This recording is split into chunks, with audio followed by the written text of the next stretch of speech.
Hi guys, and welcome back to another episode of Hot Air. Thank you for joining us this week, and apologies to those of you that was expecting a video at the start of the week. So myself and Gareth went to the shooting show on Sunday, and then at the start of the week, unfortunately, I lost one of my dogs. We had to have him put down. He was only 5. He came everywhere with me. He was like my best mate, so it's been a bit of a tough week. The family have been very upset. A bit of a disclaimer, if you hear panting and slobbering, it's not Gareth. Not me. It's my other dog that's been pining a little bit. She's in a bit of a mess at the minute. She's missing him, so she's wandering around the house lonely. So on the days when there's no one at home, I've been bringing her to the shop with me. So if you hear drinking or lapping or breathing or slobbering anywhere, it's not Gareth. It's my little bulldog. Yeah, it's my little bulldog Rosie who's wandering around the shop. So a bit of a rough week, guys. So I apologise for that. Hopefully it's forgivable. As I said, we do want to get a video out at least once a week. So Sunday we went to the shooting show, didn't we? We did. I've never been before. So, obviously been to the NEC a few times for different tech things with my work and stuff like that, but never been to a shooting show, always wanted to. Been to loads of shows like the Cheshire Show things in the past, but never been to the NEC, so yeah, big surprise for me. I know so many negative comments about it, so many people on YouTube putting negative things about it. I suppose there wasn't good parts, but I don't know what they were expecting. I think the thing is, guys, I think one of the things that a lot of people need to remember before they book to go and see these shows is that they are kind of geared to being a trade show. So it is, for me as a shop owner, it's ideal because I get to go to these shows and you get to network with different people. You go and make loads of contacts. I come away with loads of business cards. I've had loads of emails back off these companies that I've emailed about working with and doing little bits with. So from my point of view, it was a really beneficial visit. Also speaking to the reps that I would see on a bi-monthly schedule. Not most of my reps come every 8 weeks, so it was nice seeing them and having a chat with them and rescuing them from some of the punters that were there. There were a couple that I didn't get to rescue, and I've had that feedback when they've said I wish you'd have come and dragged me away, so I apologise to those that, if any of them are watching. But yeah, I think for anyone going from a retail point of view, someone who's wanting to go and purchase something, I think a lot of the time the people are a little bit bemused because they're expecting it to be just like a big massive shop, but it's not that at all. It's a way of these manufacturers to showcase stuff that they're doing, stuff that they're bringing out, stuff that's already been brought out, limited editions that we'll speak about in a minute, or limited runs that we'll speak about in a minute, or in a little bit, sorry. There were some bargains, wasn't there? Yeah, there was a couple. A lot of the clothing stores there obviously sell stuff cheaper than you can get it online or in store. If you're into like your knives or your knife sharpeners and stuff, bits and pieces like gun bags, rifle slips, but you can get a lot of good deals and stuff like that. But for the bulk part of the show, there's a lot of it is just trade stands people. So I think anyone to film it and then go and slate it, or for people to go and visit and slate it, I think 9 times out of 10 it's because they don't really understand that it's not really to go and purchase stuff, it is to go and see new stuff. It's a bit like when you go to the bike show. You don't go to the bike show at the NEC with the thought of thinking I'm going to go and buy a new Harley Davidson or a Quack or whatever. Some people may do, but I think most people go there to see a new vehicle that's coming out, and it's the same with the gun world.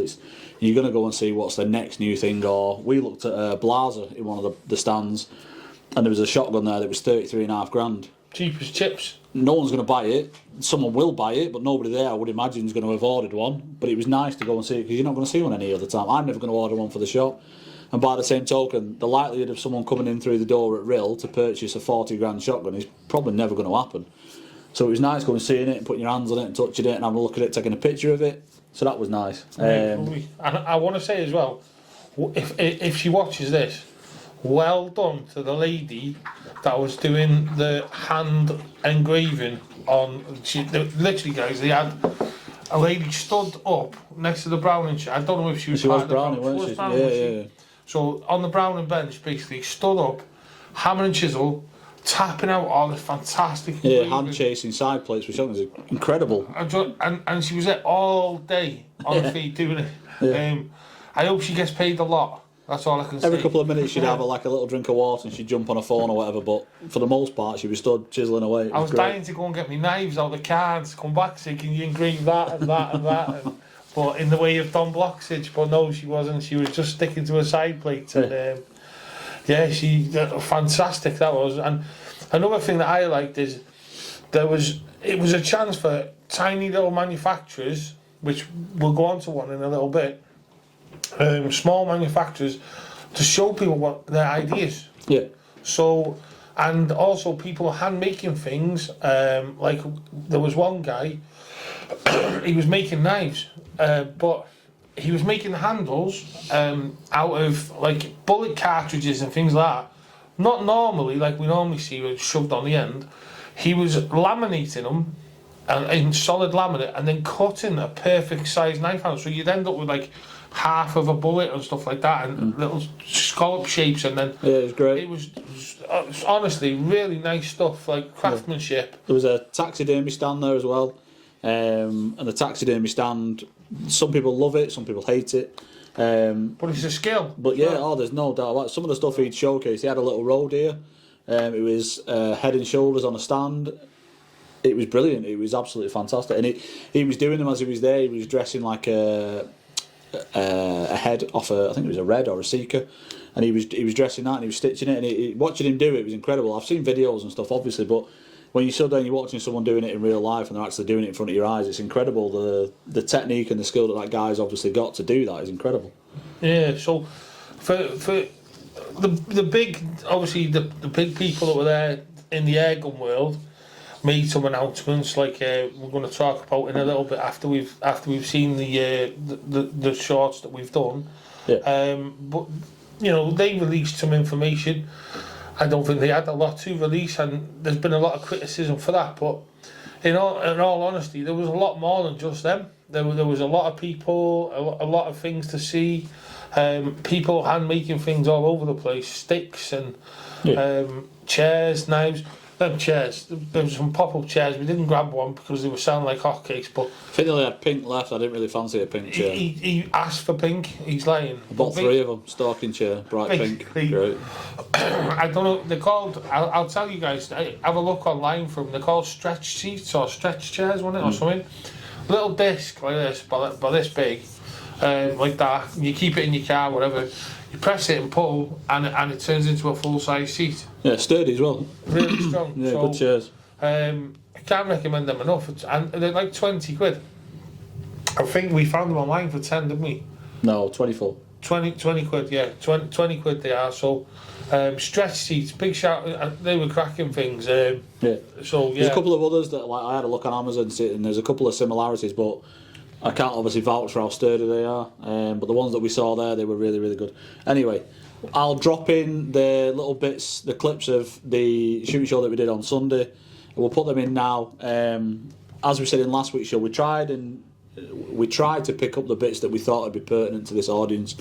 So it was stuff about the air rifles. And yeah, there isn't a massive amount of footage because 1, it was hammered, and 2, there wasn't a great deal new to show you really. 3, it was on my phone. And I do apologise for that when we start filming. No, the quality's alright, it's alright. Anyway, so we'll drop that in live today from the British Shooting Show. We've come down to the NEC. We're going to have a wander around, hopefully capture some stuff that's relevant to you guys and the kind of things that you enjoy doing. So we'll try and get bits and pieces as we walk around. Sorry about the wobbly camera, guys. It's my iPhone. We're just kind of like ad hoc at the moment, trying to do the best we can. No tripod today, guys. We've just got the cameras and the phone. So I do apologise, but we'll do the best we can for you, and we'll show you some new stuff, hopefully. Hey guys, welcome over to the Raw Store. So you can see here that I've got one of the smaller HM1000s here. I'm going to go over to the wall in a second, show you a little bit about it, but just a few things on the stock. Adjustable cone razor, infinitely adjustable, fantastic. Then we got length of pull, so we can set length of pull. Not often you can get a gun to fit your trigger, guys, and me having Donkey Kong arms, you know, I can get it really nicely, so really nice there. The rubberized grip is absolutely sturdy as heck, and it doesn't let. I'm sweating, guys. I'm walking around under these lights all day, and there's no slippage there at all. It's really sturdy. So we've also got a really smooth action weaver rail, as always, as we're used to seeing now. Nice. I'm not going to go too much on about the engraving. If you're going to pause things there, that's up to you. We're going to go over to the wall a little bit. So there's a larger version with a full-size buddy bottle there. So I'll give you, do you know this? 450 shots, guys, at 12 foot pound. You could have fun all day. Your pelletin will run out first. So then we've got a really, really nice laminate syringe there. All the carbon fibre bottles, all shrouded. Really, really nice carbon fibre shroud. This one, as you'll notice, the shroud on this one has a screw-off adapter so you can put on a silencer. However, it is rear venting as well, so it'll push back inside and vent out the back. One of the things to know about these rapid air weapons, guys, we had obviously 3 of them rapids in the past, and I personally went out, bought one, loved it. First thing I did was go off and get a Dr. Bob gauge, which, you know, the rapid air weapons fixed that straight away. So you've got your adapter here for quick fill, and then you've got your gauge there for your fill. Okay, so straight away that's resolved that. You've got a nice, just like on the Rapid Mark II, you've got a forward trigger, get it right in the end, safety catch. So they're nice and sturdy, just like the Mark II trigger unit, and it's just a Rapid that's been resolved, you know, guys. Everyone who shoots a Rapid knows that there was a few issues in the beginning. The Rapid Mark I, Rapid Mark II fixed most of them, but we went out, we've done all these things, and it's nice to see that they've already got it and done. So a lot of these are available. We'll give you some more details in the credits of the show in the comments, but a lot of these are available now. Can we get a close up of the prices?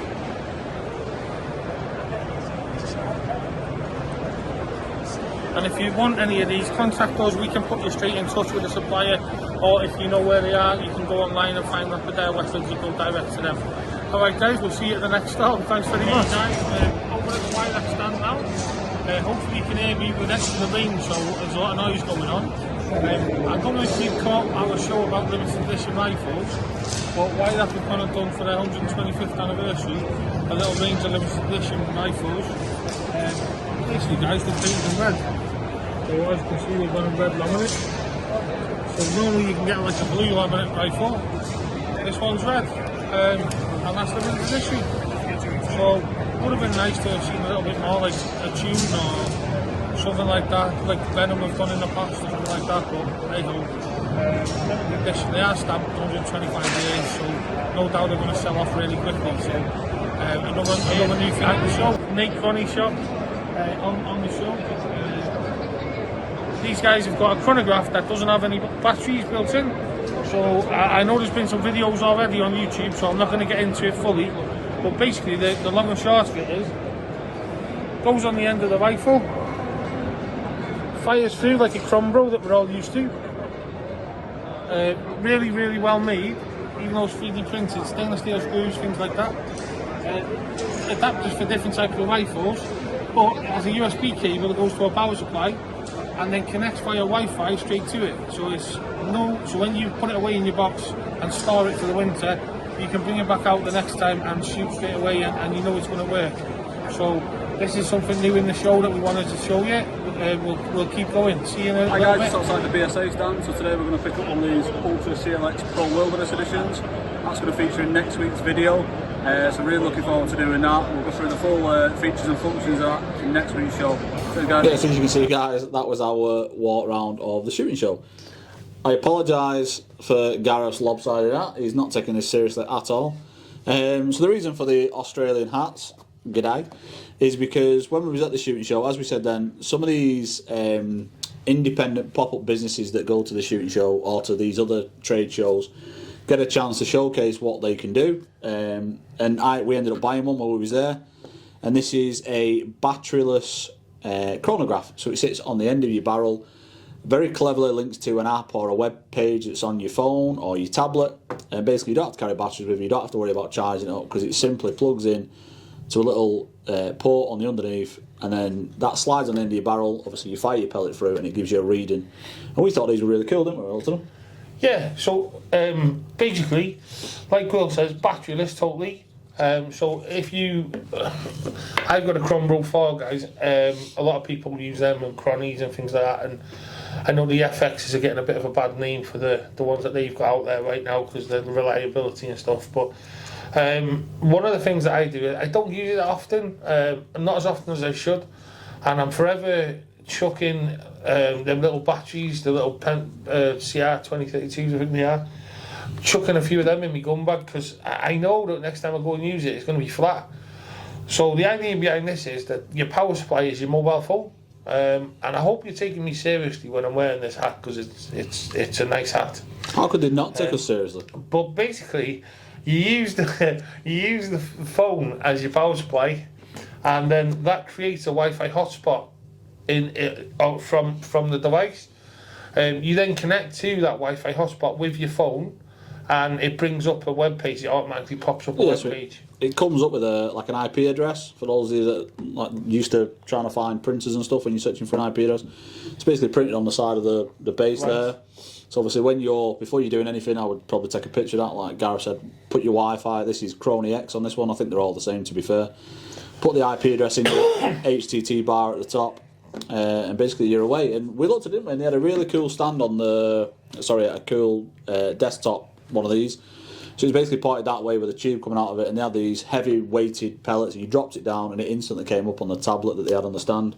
And I just thought, do you know what, for the sake of paying for one, we'll bring one to the show, we'll do a bit of a review on it. We're not going to do an in-depth review today, we're just going to put it on your toes and say this is what we've brought to the table. And we're going to take it up to the range, aren't we? Do some live testing with it. I think you need to do one of your special close-ups with that. Yeah, we'll do in a second. But for me, so basically what's happened is I've said I'd like to be a stockist of these because I think they've got a place in the market. But before the show, I said to Gareth, it'd be interesting to get your feedback, guys, just to see what would you be happy paying for something like this, because you get your chronograph, which clicks on the end, and then you get your various inserts for different barrel thicknesses and stuff. And then you get one that will go over the end of a moderator, which Gareth's got there. So it's basically got an opening clamp inside. I'll do a close-up of it in a second, and I'll show you all the little bits. But for me, I think it's a really ingenious idea, and I think that these could take off in a big way. I think they've got the potential to be quite a decent chronograph. So what I'll do, guys, is we'll do a close-up of it, we'll drop this in now, and then we'll come back and we'll finish off talking about it. Yeah, guys, so this is the Nate Chrony X. So as you can see, it's 3D printed body, 3D printed mounts, and obviously the bits and bats are 3D printed. It's got obviously the housing there for the board, and the port for your lead that goes to your phone. And then this is the bracket that fits over your moderator. So obviously you can adjust those and make the hole bigger and stuff. Yeah. So like Will just said then, there's this adapter which is like a universal one, but you also get, I think that was a 1/2 inch UNF and the smaller one, I can't remember what that is. And you can unscrew your silencer, screw them straight on. Yeah. So if you've just got UNF on the end of your gun, straight on. And they do adapters, they can make you, so they already sell CX200 ones, HW97, all your common rifles, plus a whole bunch of PCPs, and they make the ends for them, so you just slide on. Yeah, the good thing is, and I think this is where these will do really well, I know obviously the majority of the ones that slide over now, it's kind of like a ready fit and it just slides on whatever. But these, if you've got a rifle that you might not necessarily be able to find a chrono for, like if you just bought this one as is, you may not be able to fit one of these ends over it. But like Gareth said, if you want something like a Ripley or I don't know, something with a bigger barrel than normal, you can ring the guy up who owns this company and he'll 3D print you a different end cap. So if you've got something that's a little bit different, he'll 3D print you one. We did ask him about full bore.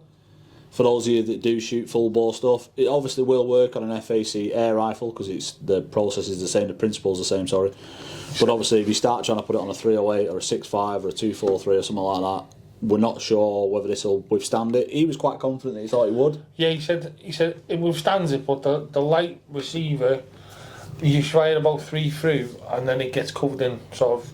It's the powder and the residue off your cartridge. He says if you clean it, if you're willing to clean it every sort of 2 or 3 shots, then it works fine. But obviously, no one would be. Yeah. So we will do a live demo on this as and when we catch back up. Like I say, I apologise that this week's not quite gone to plan. So we will do a live demo of this as and when we go up to the range. And anyone who's local, or if you're coming to North Wales, if you pop in the shop, you're more than welcome to come and have a look at it, whether I'm here or Dave, the Saturday lad, if he's here. Just have a chat, come see it, have a pick up, see what you think. But you can't wear my hat. No, I'm actually going to take mine off because it's bloody hot. And it hurts. Yeah. Thank you though. So they gave us this hat, as it says on the front. So yeah, and we promised we'd wear them just as a bit of a gimmick. So I apologise if that was too silly for some people. Yeah, so that was the Nate Crony chronograph. I think it's a really good idea. Like I said, it'd be interesting. Sorry, mate. It'd be interesting to take it and actually fire through it and see how it works out in the open, and get some feedback for you guys. So yeah, Nate Crony. Yeah, let us know exactly what you think. Exactly, yeah. Give us some feedback, please. And also, if you was to see that in a shop, an over-the-barrel batteryless chronograph, what would you be happy paying for it? What would you budget? What would you expect to give for something like that? Because I'd be interested to know what you guys would want to pay. Please don't be silly and say a $5 or a $10. I'm interested to know what you'd be prepared to pay for a decent chronograph. We've got different opinions on this. Yeah. So yes, I'd be interested to know what you guys think, and so would Gareth. So yeah, please leave in the comments about that. But that is the Nate Crony chronograph. Now, there were some other things at the start at the show. One being, we had a really nice welcome at the Raw stand, as you saw just now.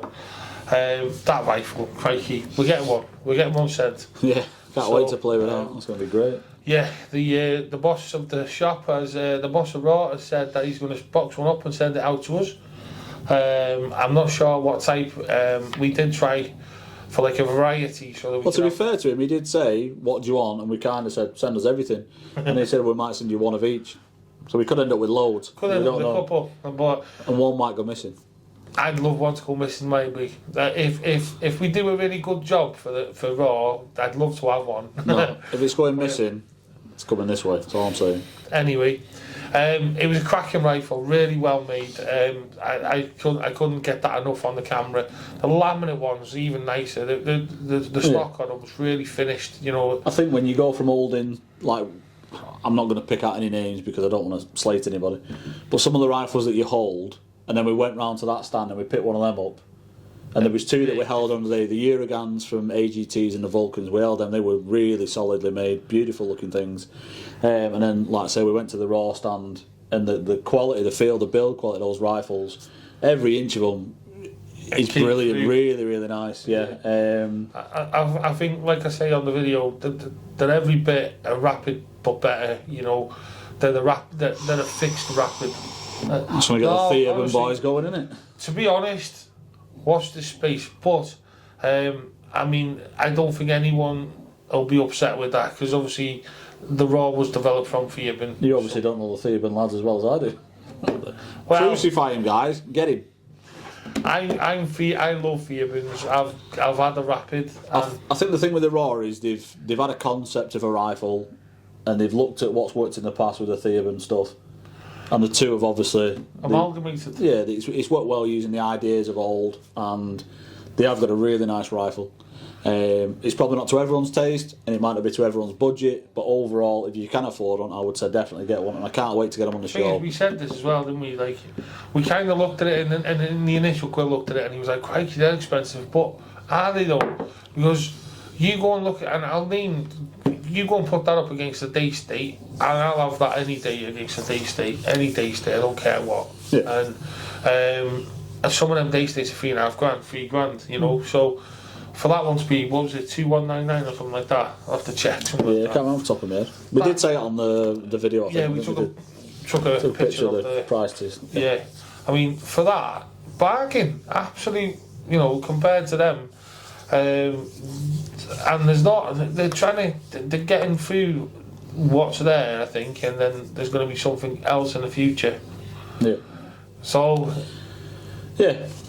But no, really pleased with them. Like with the meeting we had with the guys that were on the stand. Yeah, they're really nice and very welcoming, weren't they? Very friendly. Yeah, made us feel welcome, which was nice. Probably the best stand on the whole show. I think them and Edgar Brothers were the two, weren't they? Edgar Brothers, obviously, they're the stockists for AGT.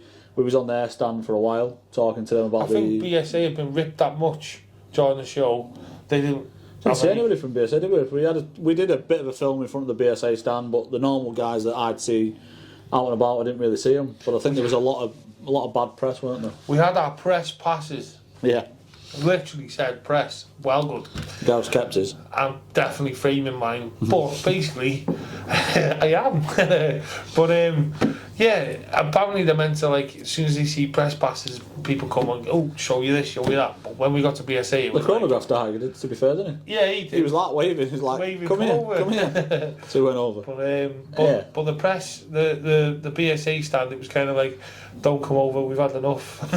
Yeah. They've had quite a bad time over it. But they were battered, to be fair. There was a lot of people milling around. I think BSA was kind of central to the show, so I think everyone kind of went through it or walked around it, and they had like a couple of classic motorcycles out and stuff. So I think there was a lot of people just looking at what was on their floor, so it was manic round their stand. Yeah, we didn't get near this takedown rifle that everyone's going on about. We had a little look from afar, but didn't get that close to it, did we? No. So it was just too busy. And there was a few. I mean, I've got to talk about it. Okay, we all love Wyrax, and I apologise now. I was brave standing right outside the Wyrax stand doing what I did on the video. The rep looked like he was going to club him. But I can't help it, you know. How much more could they do? And if anyone remembers, I was speaking to Lloyd, from Lloyd the other day, who used to run the show, who used to do this show, Lloyd from Blackpool. And we were talking about this, and when they made the whole cartridge gold rifles, that was something special. They gold plated the rifle. They went, oh, we'll get them all gold plated. They've never been gold plated, and they gold plated them and then gave 3 of them out. That would have been special. That would have been limited edition or something, at least something. Even Northern Arms Company, when they made the Gold Sierra, they got that coated or whatever. But all they did, they make a blue stock already, don't they? Yeah. They make a green stock. Yeah. So they give us a red stock. That's all they've done, guys, and wrote 125 years on the side. I cannot genuinely say that's a limited edition. No. I can't. On my hand on heart, no doubt they're going to sell like hotcakes. I understand why they've done it, because the red laminate stuff, people do like it. I mean, you look at the Dianas, that's a red laminate, people love them. BSA do a red laminate, people love them. Daystate do a red laminate, people love them. So I kind of get why they've done the colour, but like Gareth said, there's nothing really that sets them apart from the range that they're already doing. Yeah, it's got a red laminate stock, but there's nothing really. They could have done a tuned one. They could have done, I don't know, something different with the barrel. They could have done anything really. But it was a bit disappointing, weren't it? I mean, Braces of Bristol, they were there. I had a look for that rifle that they did with LSD.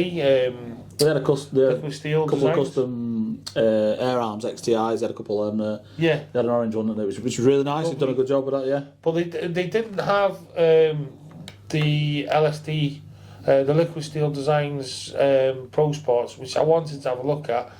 And they've got the rounded. They had, I don't know if you've seen one of the other YouTubers, Andy's Air Guns. Yeah.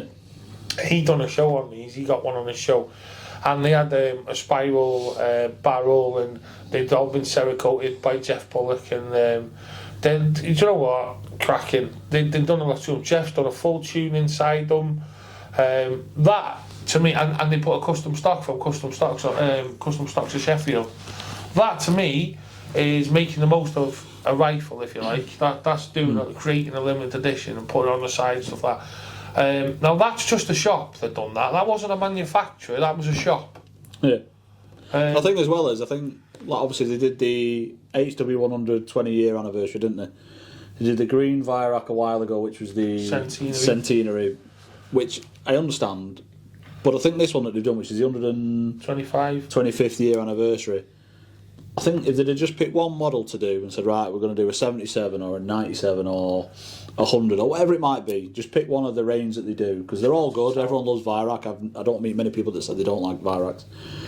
pick one and absolutely go to town on it, and give yourself a number of, say, 100 or 200 or 400 or whatever it is, and say it is a truly limited edition. Because if you say limited run, it means you can go back and do it again, because it's then, if you say limited edition, you can carry on and redo them. If you say it's a limited run, you can't do them ever again, can you? Because once you've said it, that's it, you've done them. So for me, I think if they'd have just picked one model and gone, right, we're going to tune it, we're going to put a new stock on it, we're going to do something fancy with it, I don't know, a little bit disappointed when you stood outside the stand and you see these guns that have marking 125 years of production. You just think, really? Red laminate stock? I bet you, in about 6 months' time, when they're all sold out, red gets added to the colour of stocks, and it just doesn't have limited edition on. It's just a red stock. Yeah. It'll be exactly the same, but red. I bet you. Honestly, yeah, so it's a bit of an odd thing, but they will sell because people love Virax and people like red laminate. So I understand it from a sales point of view. And people like limited editions. They'll go like hotcakes. They really will. They'll go like hotcakes, and no doubt in 10 years' time, we'll probably be still sat here in the shop doing videos, and we'll be seeing how sought after they are, eating our words. But at the moment, I just think I wish they did a bit more. It'd just be nice to see something different than maybe like a grade 5 walnut stock, or maybe a fluted barrel, or a barley twist barrel. Something really special, so that when you looked at it, there was nothing else apart from the custom rifle. There'd be nothing that would touch it. Stuff, something like, I know I always say ISP Spartan, but going down that same trend, you look at that and you can spot it out a mile off versus anything else, because it does look stunning. And I think if you're going to do a truly limited edition or a limited run rifle, make it so it does knock the socks off everything. Yeah. Because then, one, you'll sell them. 2, there'll always be a market for them because people will always be after them. And 3, they're not boring. It's not a laminate. It's not something that everybody else has done. Do something different. I think if they did something that was truly unique and truly custom, and I know that's difficult because most things have already been done, but I think if you did something that everybody could get hold of, but it was limited, so you had like a bit of a competition, so you could get the 400 or the 500 models you was doing, that'd be my idea. And the reason he came out with that so quick is because when we were at the show, we were actually approached by a manufacturer who's about to start producing very nice rifles, and we were asked that question, exactly that. What would we, not a limited edition, but what would we do if we were to produce our own rifle, wouldn't we? And Will came out with it. He literally said, just like shotguns, air gun lovers, we love to see Mark 5, grade 5 walnut on our rifles. It's fantastic. I've just been looking on the Wirex, big shout out to the guys on the Wirex group, by the way, on Facebook, but I've just been looking on there. Someone, I'm going to mention him, someone called Andy Dyer has posted up some stocks there. Oh my God. Talented chap. They're stunning. I don't know if you made them, or I've asked if they're for sale, but they are stocks. They're stunning. Don't sell them, Gareth. Email the shop. But basically, that's the sort of status. When we see these guns, we all look piece of wood. Can't beat it. A Venom. I was looking at some the other day. You get the engraving. I used to have a Venom Mamba. By the way, that's if anyone's after a Venom, I'll let them know. There's one in Blackpool Air Rifles right now. So we were with Lee on the weekend on the show. On Sunday. Yeah, so Lee or Sean, give them a shout. I'm sure they'll look after you. Yeah, it's my old one. So he's not on commission, I promise. I'm not on commission, but I'll let you guys know. So, it's a nice rifle for anyone who's looking for something special. It is tidy. I had it fully tuned, and I had the stock created as well. There's a lot to that stock, so it's all French polished and everything. So shout out to the guys there. But that's the sort of thing we like, isn't it? Engraving and that's not to say there's not a place for the tactical style or the laminate ones. If it was me and someone said to me, right, you've got total carte blanche to do what you want to make a limited edition, there's only ever going to be 250 or 400 or whatever the number is that they're going to do. I think for me, if you could do something so special with your barrel, something really special with your stock, make it completely unique so that everyone will talk about it forever. I think red laminate, it'll get forgotten about.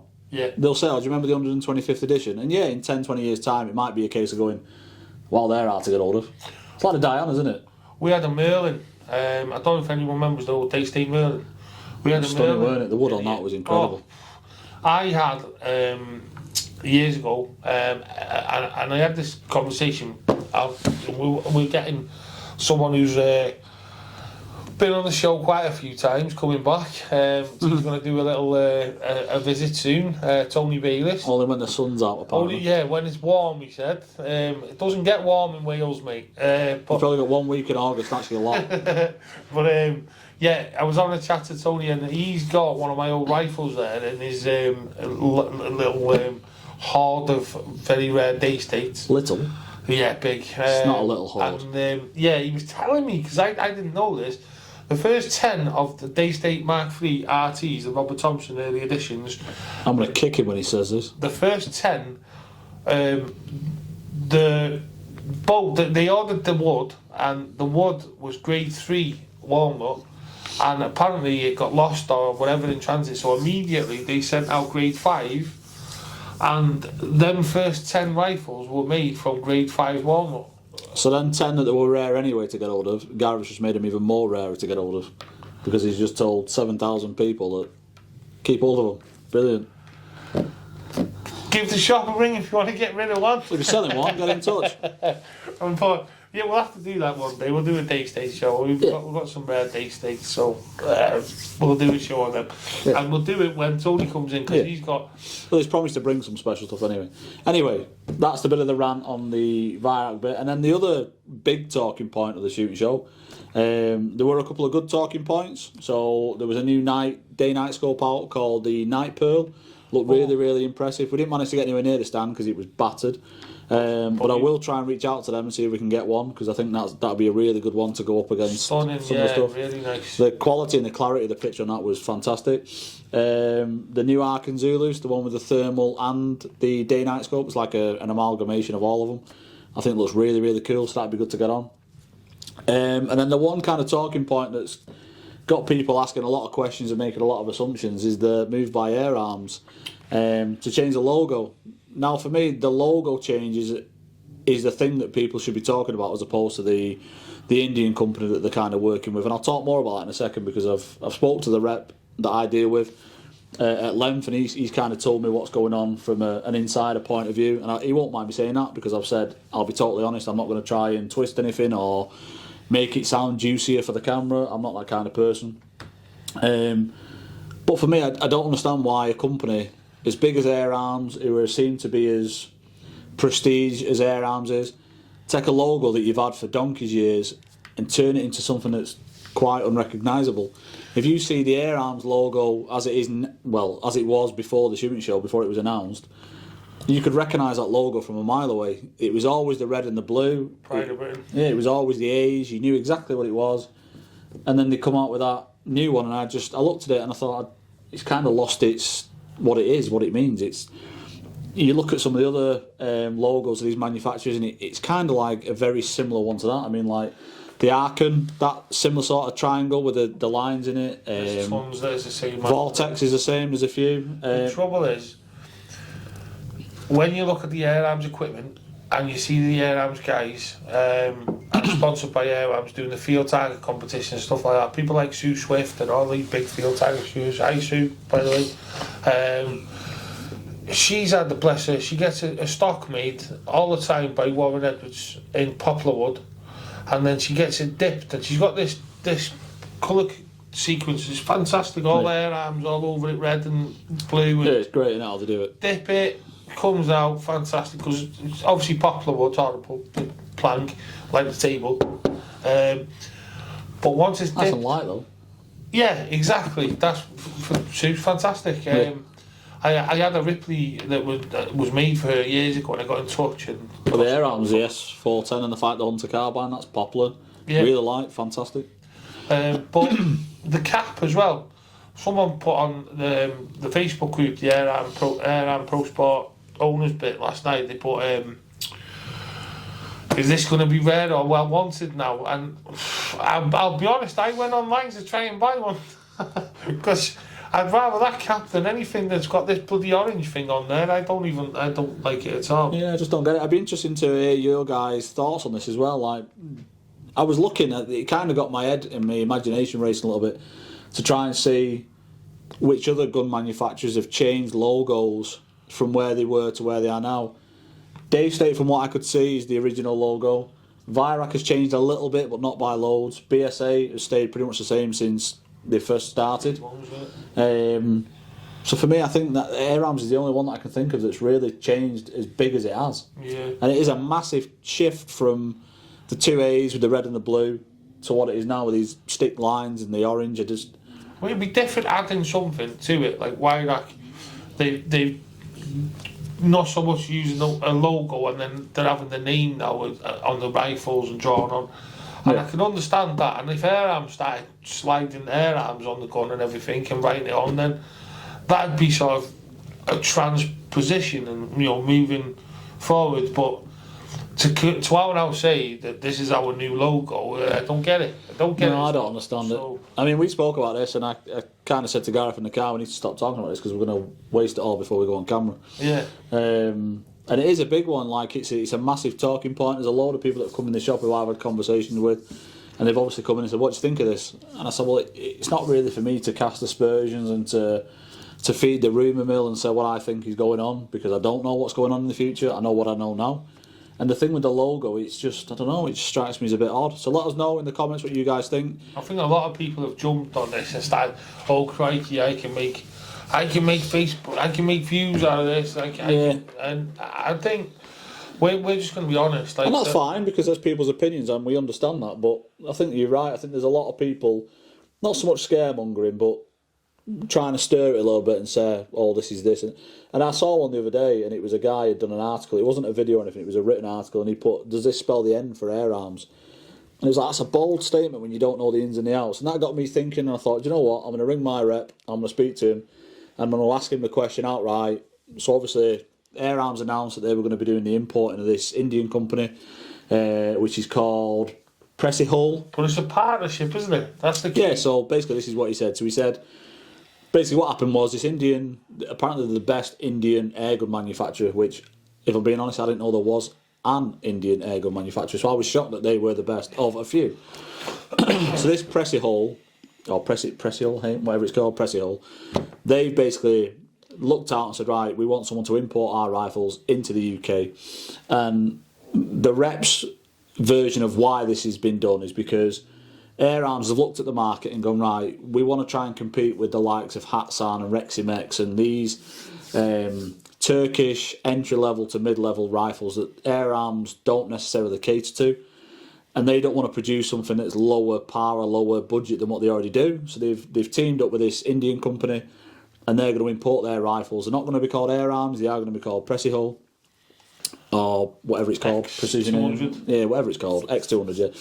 And I think that hasn't helped with the rumours, because obviously Air Arms do the TX200 and this Indian company do the X200. So I think that's got a lot of people saying, well, is there something going on anyway? But I don't think it is. I think it's just a coincidence. And I did speak to the rep and I said, is there anything on the line that you think Air Arms is going to jump ship and it's going to start being manufactured in India? He said as far as he knows and as far as he's concerned and what he's telling all his shops is categorically Air Arms isn't going anywhere. They're not in any financial or dire risk, so they're not having to go and import stuff to India or get stuff made in India to save money. So I think it is just that the timing of the logo change and the importing of this Indian airgun manufacturer. And I think we need to watch the space as well, because let's be honest, guys, there's a lot out there on the internet about these Pressy Hulls saying how rubbish they are, this, that, and the other. People doing reviews on them saying they're absolutely useless.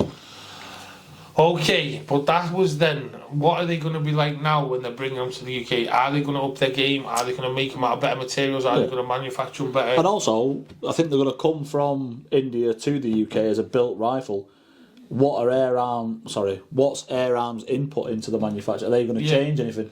And like I say, it might be that a seal or something's not. Sorry, mate, I keep interrupting it. It's because I'm passionate about it. The seals might be a poor quality, or the springs might be rubbish, or the barrels might not be. Do you know what I mean? There might be something that Air Arms it might be. It could be a lot of things, and we don't know that they're not going to address that before it hits the UK market. So let's just. I think all these YouTubers that are jumping on the bandwagon. Oh, the rubbish. Let's just take a back seat on it until they actually start putting them out. Yeah. And then let's get hold of them. And if they are rubbish, we'll be first to say it. Believe me, that I stood in the Wirex stand saying just the same thing, so I'm not bothered. Yeah. I'll tell you. So if they're rubbish, and we'll say it. So I think the one thing for me, and the one thing that I hope, is that a company, as I said at the start of this little bit, that a company as big as Air Arms, that are as prestigious as Air Arms are, you would like to think that they would only go to that much trouble of announcing it and importing, that they would put a sign of quality on it and say, they're fixing it. Do you know we're what I going mean? to QC, we're going to quality control what's coming in, we're going to better them and try and keep them within the budget that they want to stay within, because that's what they're doing it for. They want to, they're trying to, the market. yeah, so they're trying to compete with these entry to mid-level guns, as I said before. It's a massive market, you know. It is, it's huge, and unfortunately or fortunately, the Turkish manufacturers have kind of got a neck hold on that particular budget, because there are loads of them that are doing it, and to be fair, the majority of them are really, really well made. They're a fantastic made. Stuff like the ATA and stuff, we love it. Reximex, some of the Reximex stuff is superb. So Edgar Brothers have jumped on that new one for £500. Yeah, so the one we did last week, which was the EB2RS. EBXV2RS. It's a long old name, that. Fast forward. But yeah, that one, £500. So they basically thought there's a massive market here for this, and I think they're right as well, because air guns have gone so expensive. Like, Yeah.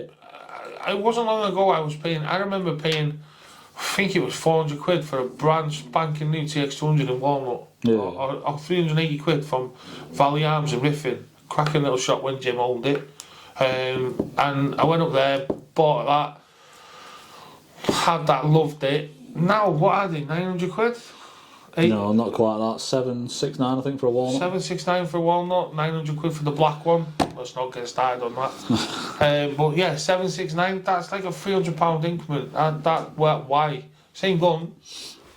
I understand things have gone up, but have they really gone up that much? I don't know. I think that's the other thing as well, is because they are, the standard of those calibre is in the quality of those air rifles has pushed up on it. Like I said, you've got day state that are X amount, and going back to the EBXV2RS, Edgar Brothers have got AGT, they've got the Eurogans and the Vulcans and the Vixens that are obviously like top tier, so they're competing against the likes of your day states and your FXs, because they're in that same price bracket of like 1,700 to £3,000. They sit top end. So the fact they've brought this other one in that is the budget one, they've kind of got one for every single tier. They've got the EBXV2RS at the bottom, or the entry level at 499, and then you've got like your Vixens that are kind of 1,200-1,300 quid, and then you've got your Vulcans and your Eurogans at the top that are like £2,500, £3,000, depending on which one you've got. So I think they've got every tier covered,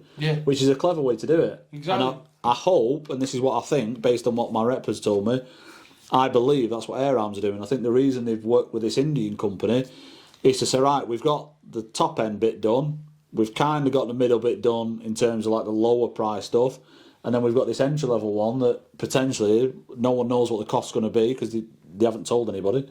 And I think the important thing to, and I want to say this, a lot of YouTubers, if they'd have gone to Turkey and gone to the same manufacturers as your ATAs and everyone else, we'd be slating them for that.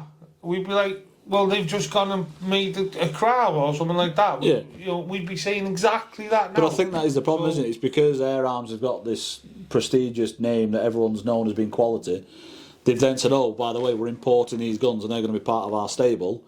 Everyone's gone, well, the reviews on them are rubbish. Yeah. And they seem like they're going to be poor.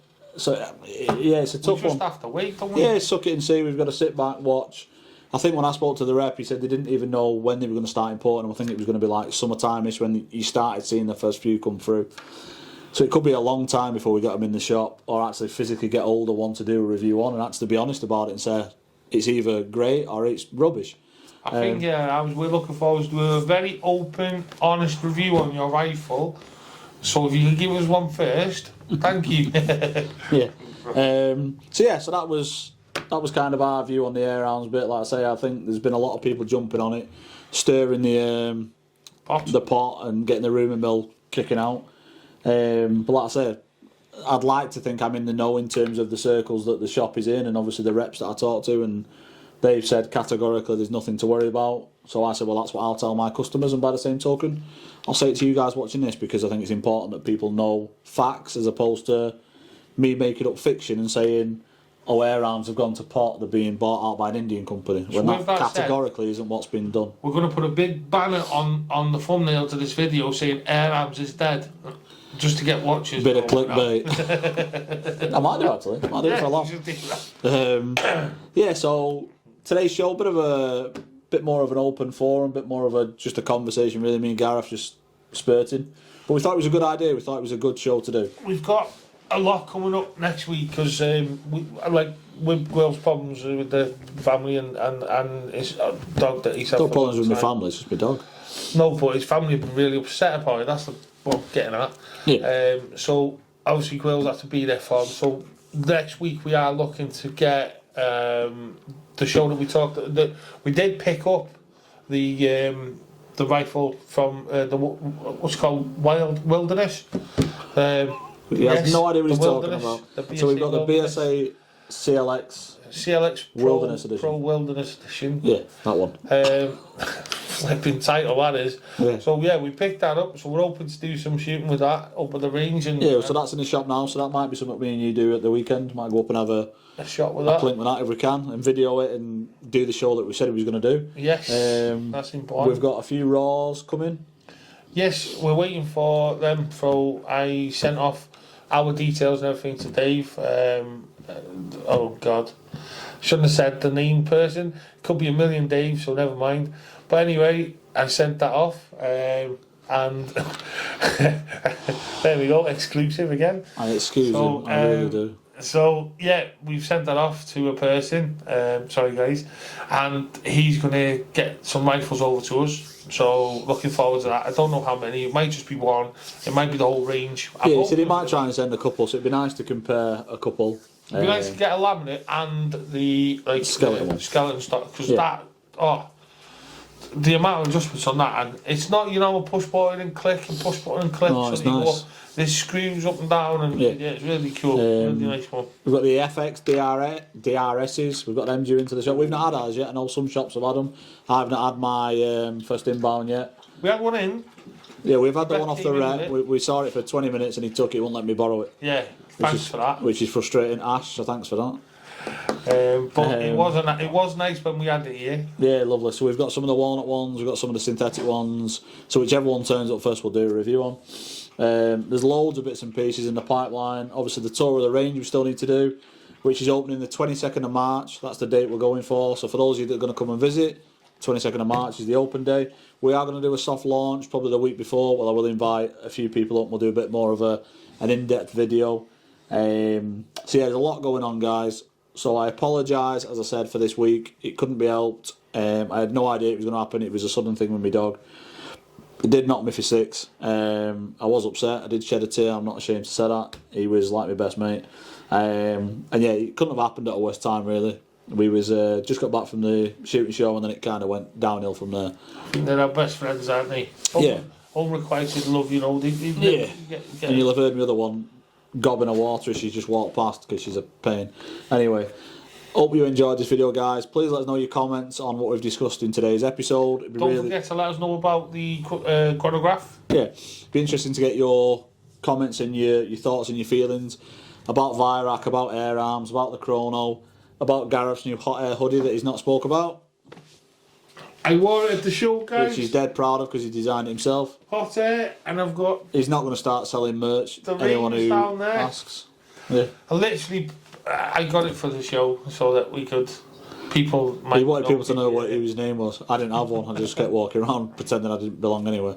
Anyway, hope you enjoyed the show, guys. Please like, subscribe, leave as many comments as you can or you want to. Let us know your thoughts on Air Arms, Vyrak, all the bits we've discussed today.